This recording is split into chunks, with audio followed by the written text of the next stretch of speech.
All right, without further ado there, let's throw it over to Mo, and we'll see you guys in Spatial Chat. Hi, everyone.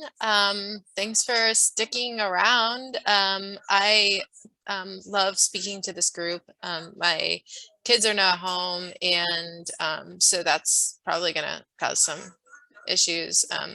I didn't realize how long my chat was. There's so much to say, and I've learned so much. My impulse as a journalist is always to try and get to figure out when something started. So I was where I left off, and I don't know if you saw the hold on, the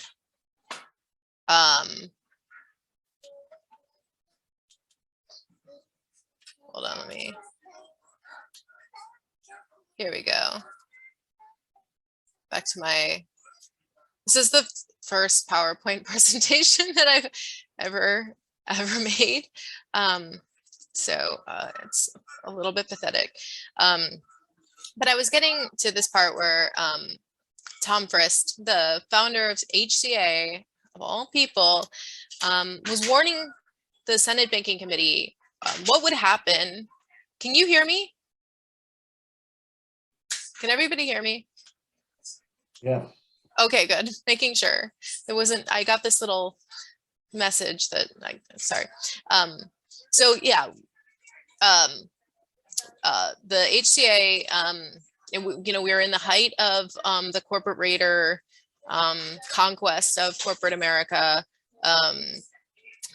They have destroyed a lot of businesses. Interest rates are a lot higher back then. There's all this competition coming in.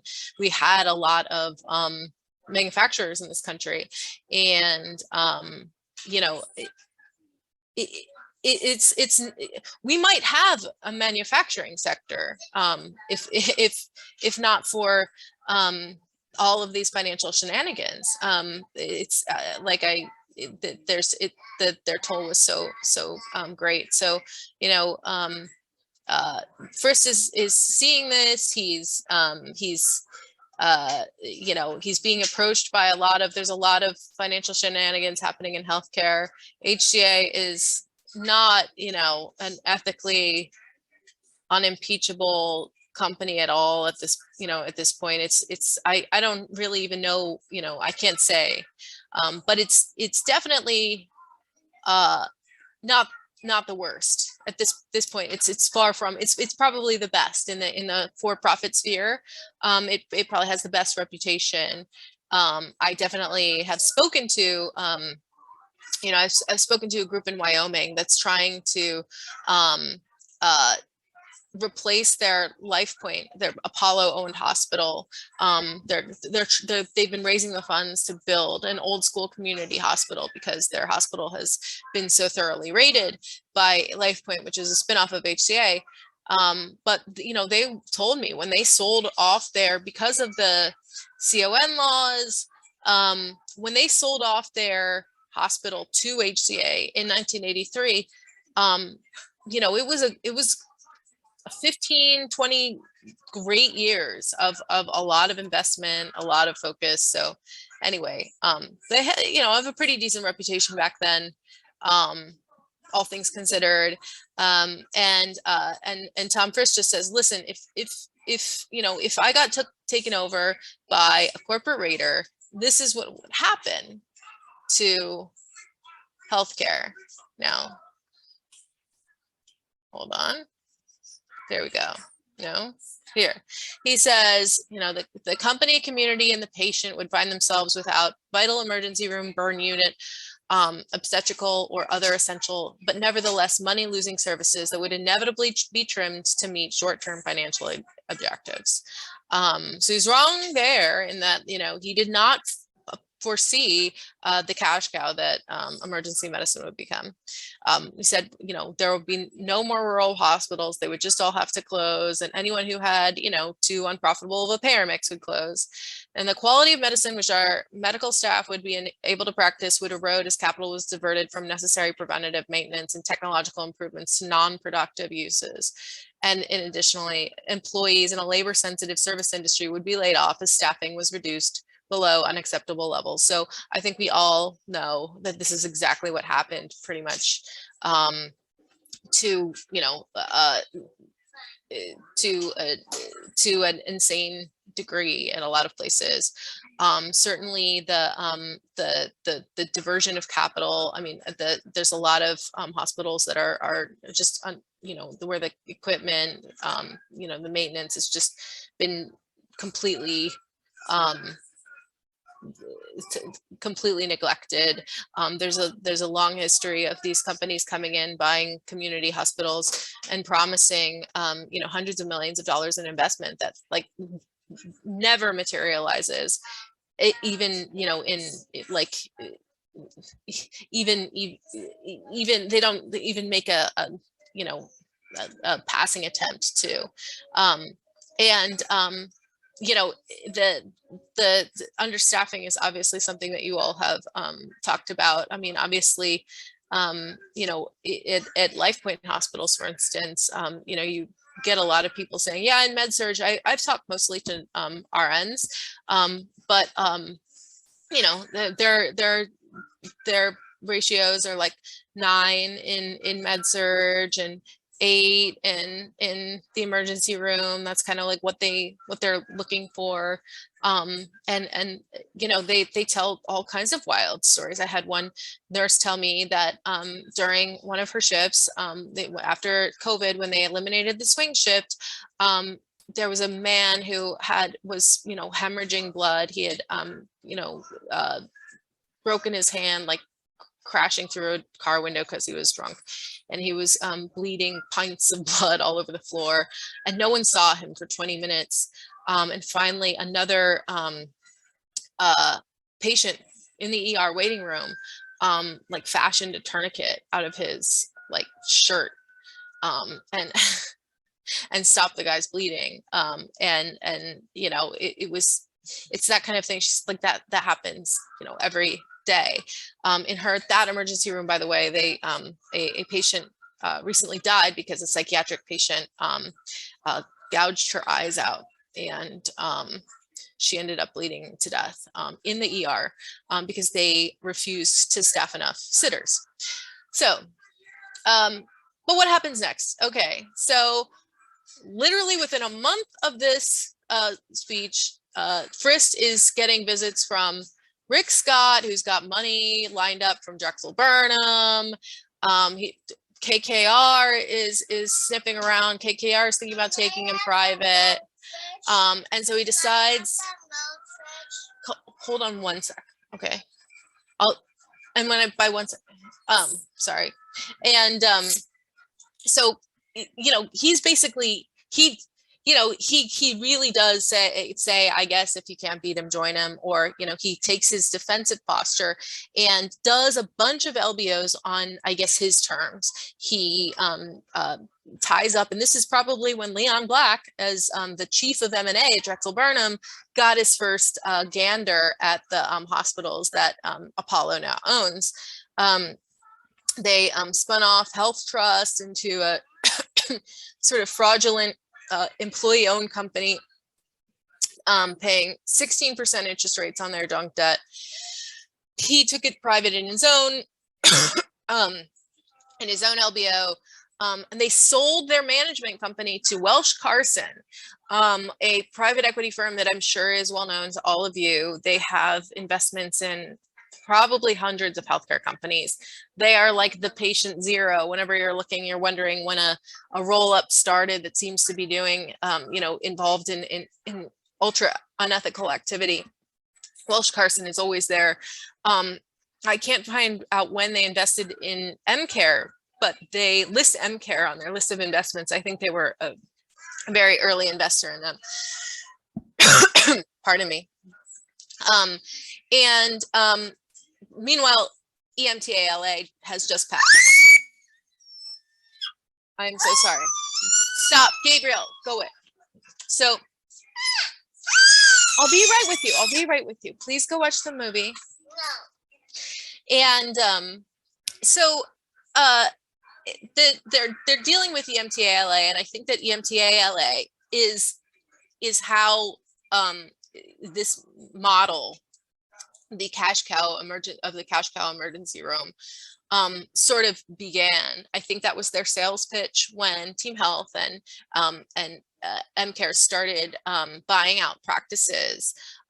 You know, they were basically telling hospitals, and they used this case in Texas of an HCA sole community provider, OBGYN, who didn't want to take this pregnant woman. He tried to dump her. He tried to send her to Galveston, which was like 130 miles away. Not a good look. But he was griping. His gripe was that oh my God. All right. Gabe, stop it. Hey guys. Maybe I will give you the rest of the presentation in PowerPoint form, because this guy seems like he's going to be a little bit disruptive, for which I am sorry. But basically, you know, what happened was, you know, HCA does its own LBO, but they pay off the debt now. But this is the thing. One thing I read in a coffee table book about HCA was that they, after the LBO, they were spending 15 cents on every revenue dollar on interest expenses.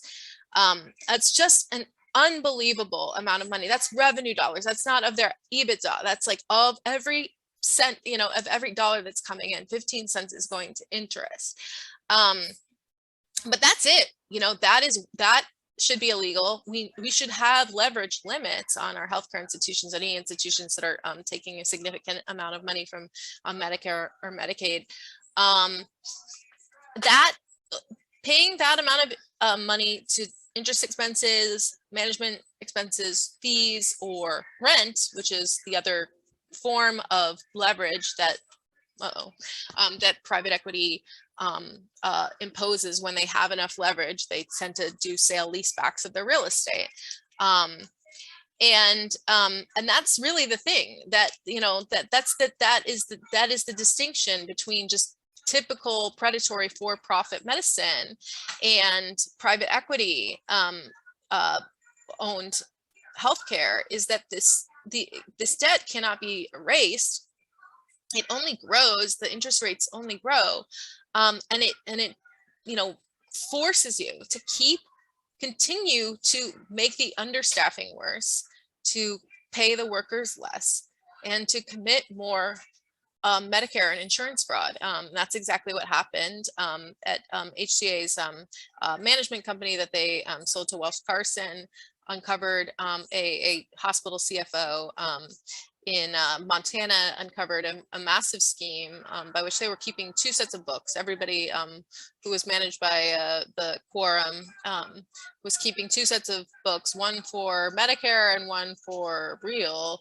And that was a case that ended up with HCA having to kind of pay a settlement of more than $1 billion. So a substantial settlement, still kind of, you know, it didn't get to the bottom of what was actually going on. So this model has really created a lot of monsters, right? And what I say is, like, you know, the important thing to know is that leverage, that kind of leverage, spending that kind of money on interest or, you know, fees or rent, you know, that is going to create understaffing and overbilling, and that in turn is going to create, you know, this whole cottage industry of new and ingenious ways of overbilling, and then institutionalizing that and normalizing it. So you see hospice care for people who aren't actually dying, people who aren't cancer patients, maybe they're not terminal, you know, and that's a big scam of about 7 years ago. intense physical therapy for patients who are in a coma, radiation for patients who don't have cancer, or maybe they have a little skin cancer, but you can probably just scrape it off. Baby root canals, like we've mentioned before, that should be an oxymoron. I'm pretty sure that should not be a thing, as much as little children really do hate to brush their teeth. I don't think a root canal, I haven't needed a root canal yet in my 43 years. I can't see a toddler needing them. Specialized drug testing. This is a Millennium Health. Millennium Health is a really great, a great case study in the annals of every kind of fraud a private equity owned healthcare concern can possibly commit. But they concocted the idea of what if we give every nursing home resident ultra sensitive urine tests to make sure that they're not selling their opioid medication, to make sure they're taking exactly the right amount, they're not overdoing it or underdoing it.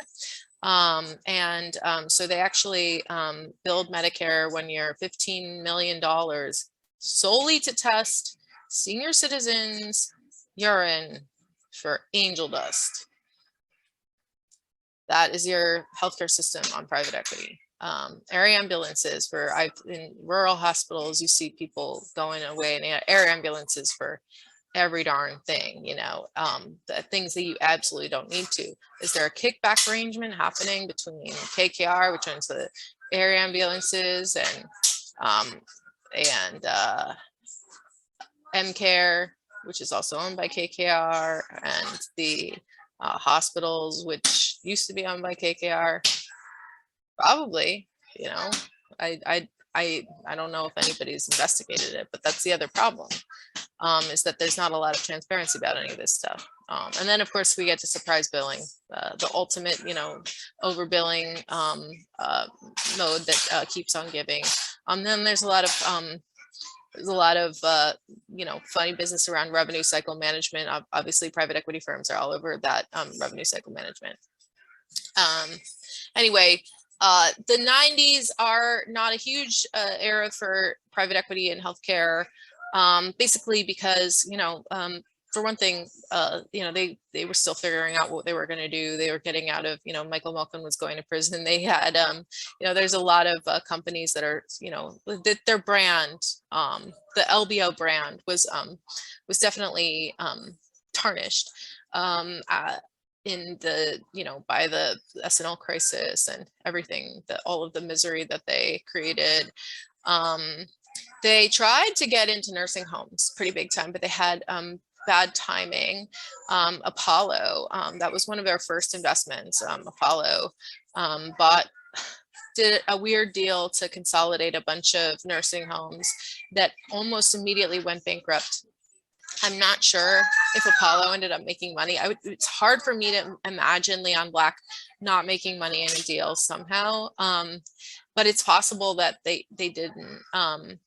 Welsh Carson, they're all kind of getting into they're circling around Nashville looking for startups, but it wasn't a thing. It wasn't a big time for private equity in medicine in the 90s.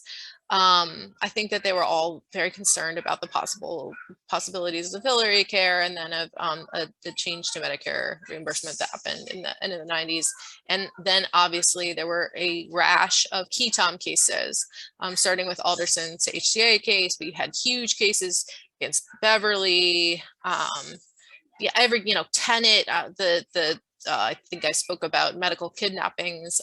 Tenet had to pay a lot of money over all the people that it had kidnapped and institutionalized in their alcohol rehab centers. But then, obviously, and this is my last slide because I didn't totally even finish my presentation. I knew it would go over. But, the state, what do we have today? We have an atmosphere. They did a lot to the private equity firms who worked very hard on this. There's a private equity firm in nursing homes called Formation Capital that's unbelievably powerful and brilliant and evil. I can't even begin, and kind of mobbed up, and they're very, very You know, like there's this world of especially like they sort of straddle the world of like these sort of old school, very like Orthodox Jewish focused nursing home ownership cliques, with a lot of Israeli money, and they've definitely been acquired, like probably this kind of these group that have a lot of interlocking ownership have acquired like hundreds of nursing homes over the past couple of years. They're very entrenched in that world, but also the private equity, like the Warburg Pincus world and stuff like that. And they did a lot to expand tort reform efforts and make kind of targeted tort reform laws that prevent people from suing passive investors when they sue for malpractice in certain states. So we've got a great environment of tort reform. We've got weakened, like the DOJ sort of just like, stop caring about Medicare fraud, I guess, when all the accounting scandals started to blow up. You got, zero interest rate policies. That's the biggest. Weakened antitrust enforcement. I really think that the opioid crisis, like from a cultural perspective, in terms of it morally caused the healthcare industry, it just lowered the bar so substantially. This is just something that, I've thought a lot about in reporting on the Sacklers and all of the like little ancillary industries like methadone maintenance and other private equity, the private equity trending topic of about 8 years ago. I think that like the opioid crisis really did like sort of, it showed and it shows you a lot also about what can happen in bankruptcy court, what kind of murder you can get away with by successfully maneuvering those laws. And that is what Leon Black is absolutely best at doing. I think the financial crisis rotated cash out of hedge funds and into private equity firms, institutional money. And then there were changes to REIT laws, which caused REITs to suddenly become a little bit more, I think, flexible in terms of, kind of became easier to do a healthcare sale leaseback. What I've noticed is that like there's a lot of sale leasebacks that kind of are very complicated, and I think that they used to all have to be kind of triple net leases, and I don't know, they were very unforgiving transactions before, and maybe now there's a little bit more room for negotiation, because obviously usually when a private equity firm is doing a sale leaseback, they're doing it so that they can take the money and run, so that they tend to do it a couple of years after they buy an asset. Like Carlisle did their sale leaseback on the HCR Manor Care nursing home chain about 3 or 4 years after they purchased it. They sold off that real estate for exactly the purchase price of the transaction, and then they took a dividend of almost exactly, maybe like $100 million more than the cash that they put down. So that's usually a very classic kind of thing, and that you just started to see that all over with hospitals. Apollo did it with LifePoint. Is sale leasebacks kind of expanded, and now there's a lot of hospitals that not only have to pay ridiculous interest expenses, but they have to pay ridiculous rents that are set to go up and up and up too. So where does that leave us? I think that what has happened is so. I think that there is potentially a bipartisan, there's bipartisan interest in getting private equity out of healthcare entirely. I think that there's enough, and it's not necessarily easy in the antitrust world. We've been kind of, and that's where I come from. American Economic Liberties Project is an antitrust group, and I've been trying to reconcile these issues with antitrust law. I think that like the, whether you care, whether you care about patients dying, like, going back to the Zion Gastelum case, whether you care about understaffing killing patients, or you care about, then the taxpayers getting defrauded for the privilege of having killed those patients. There's something in it for everyone. We need it, this problem exists on the defense side too. Every area where the government spends a lot of money, they exercise virtually no oversight over the corporate practices of their contractors essentially. But it's a very uphill battle. It's hard to even get any data from CMS to kind of substantiate some of the findings that we've had. My great white whale has been, like I said, the LifePoint chain of rural hospitals that are mostly monopoly hospitals, and they're owned by Apollo, which just sold one. Apollo fund just sold them to another, and they've raked in just enormous amounts of cash from CARES Act bailouts and a sale leaseback. But the hospitals are just like, like nightmares, and very just completely neglected. They're failed states in a way. They're like failed institutions in a lot of cases. The turnover is so bad. It's all travelers who nobody kind of knows what's going on, and patients, you can see from their Google reviews that patients are like, literally every other Google review is like, how come I can't give 0 stars? So this is a problem that we've been working on for a while. I don't know what the answer to it is. Like corporate practice of medicine law, like actually strengthening that and making those into laws that like have some enforcement mechanism. It's not something that's been done. I feel like there's been and kind of understanding and develop, like, figuring out like how the AMA and medical boards, like, where they fall in the landscape of law enforcement, and whether what, like, whether, like, to what extent like those groups like play into this. Obviously they play a big role in enforcement, but there's a lot, like it's very difficult, as as you are, this group is like a testament to. It's not easy to reform those groups, from especially from the outside, but that like a lot of those groups which allege to speak for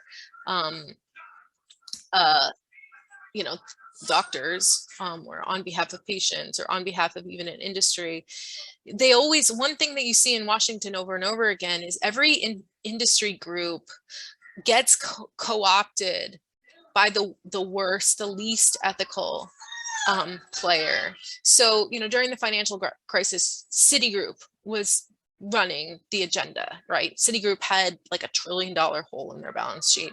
They had continued buying, the most brazenly fraudulent mortgages, like well into 2007.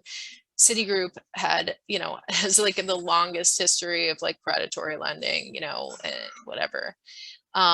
They were the bank that needed most to be broken up and failed by the FDIC, which actually has an enforcement mechanism for that, which we need for Medicare. But they actually like ran the whole literally the whole Obama Treasury Department. They were, and that was based on personnel types, but they ended up, and this happens over and over again with industries, and this is what you see. This is why the Tom Frist speech was so compelling to me, because here he is. I mean, the idea, like, if you were to actually remind him of that speech that he made, now that he's made, like $10 billion or $12 billion, mostly off LBOs, you know, you see how that, like that's what happens in Washington, is that like the, you know, the ethical players get totally just, you know, even like ethical capitalists don't exist here. I know they exist in the world, but I'm in DC and they're not running, you know, there's no legitimate, and that's why there's no legitimate voice for small business. Isn't, you know, any industry, like these groups exist for collusion and to basically defend the worst, you know, they're like police unions in a lot of ways. So with that, I will shut up and let everybody enjoy their evening. But if anybody has any questions, it's been so great. I've gotten so many emails and chats from you all. It's been so great to like interface with everyone here, because you know, this is very antisocial work. That involves a lot of, I don't get to talk to doctors very much at all. So it's so good to know that. And it's really important. You know, I know that nurses are not happy. I know that most doctors are extremely frustrated by this stuff. I know, like, just from, you know, dentists hate private equity. But they don't talk to, there's no forums for them to talk to one another. And I, you know, we need to create those spaces. So if anyone has any questions. Mo, thanks. This has been awesome. And honestly, yeah, you never cease to amaze me when we chat on the phone, even if your kids are in the background. I can mostly still hear all of your, I don't know how you think with it, but you have some, you know, like a dog to the bone with just digging all of this up and kind of no BS. And that's what we're looking to forge, that alliance with those in the economic world and patient advocacy world and physicians, to be like, actually, we're all on the same side. The private equity vultures and a few profiteers want to divide us, but for the most part, we can, if we just look past that, we can really create something, a strong alliance. So I appreciate being here, and I will probably hop over to the little spatial chat section, although I'm exhausted myself, but I'll be there a while for, yeah, and you have things to do. We'll jump around with people, and we will be back tomorrow. We don't have it open to the press tomorrow, except for the 8 a.m. Q&A press conference. So I'm fine with other, you know, advocates being there. You're a speaker. We just consider everything off record essentially there, because we want a nice safe space for emergency physicians to kind of speak their minds, because so many of them, younger physicians, are worried about losing their jobs or being retaliated against, as you're aware of. So any last questions or anything for Mo tonight, or otherwise we'll jump over to spatial chat for anyone who has any reserve left, and feel free to grab dinner and, you know, jump in if you're around. All right, I think we are in good shape. Thank you guys so much. I will see you in the morning, and that's all I have to say. I mean, this has been quite incredible. It's been taking up a lot of my time and thoughts over the past months, but I think we are on to something, and it's inspiring. So we'll see you over there.